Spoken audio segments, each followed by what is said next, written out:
This started out as human garbage, ugly, and nature made it something beautiful. I love that.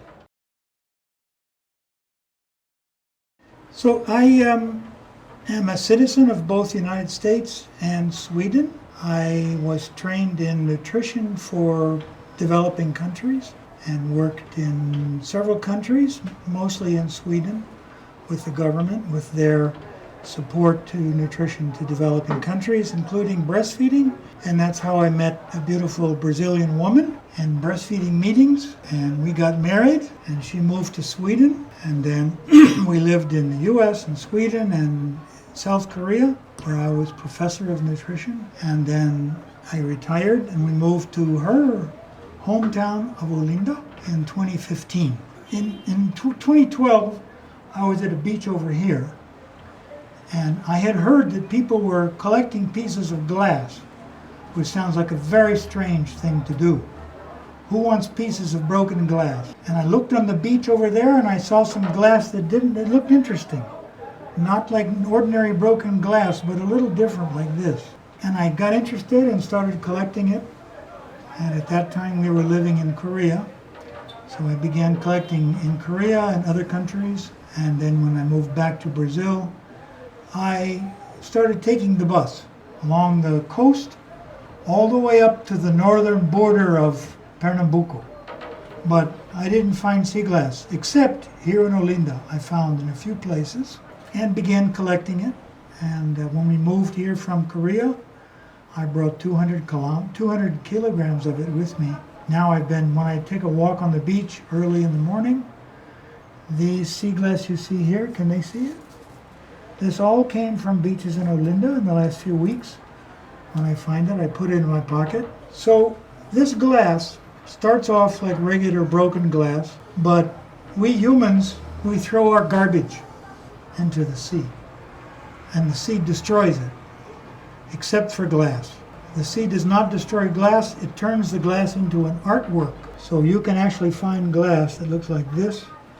I haven't found such nice glass like this in Olinda. I found this in Korea. But this glass is so nice, it looks like a jewel. You can make jewelry from it, like a pendant, for example. I make a few things from it. Denise uses some of it in her artwork. But otherwise, I haven't found many ways to use it. I mostly just collect it for its beauty. And so you can find that along the beaches, along with stones and shells. But you can't find this very easily. If you walk out to the beach right now, the four of you, you won't find any sea glass. You have to know the right place, the right time. You have to know what it looks like. Much of the glass looks like stones. Of course, it's the emotional value you're interested in, which, if you like beauty, how can you not feel for something like this? It's beautiful. The history of something like this is also fascinating. How often do you come across something just in Olinda that came from the Caribbean pirates that you see the movies? But the Pirates of the Caribbean, they were here. That's how we know.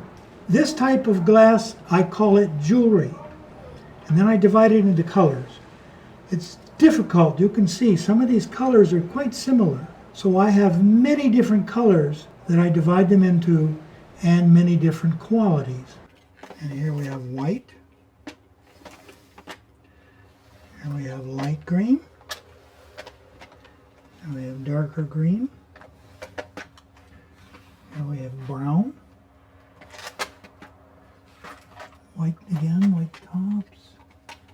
This is like another blue color. Regular green. Light blue. Light green. This is halfway in between light green or light blue and white. I call it tinge.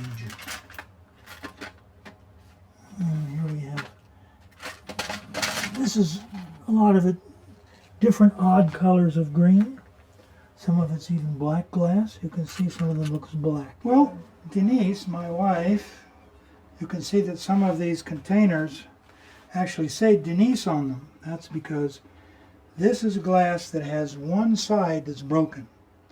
So this, for example, is a beautiful jewelry quality sea glass, but the bottom was broken. So she glues the broken side on something so you can't see the broken part. And this is what she does with needle felting.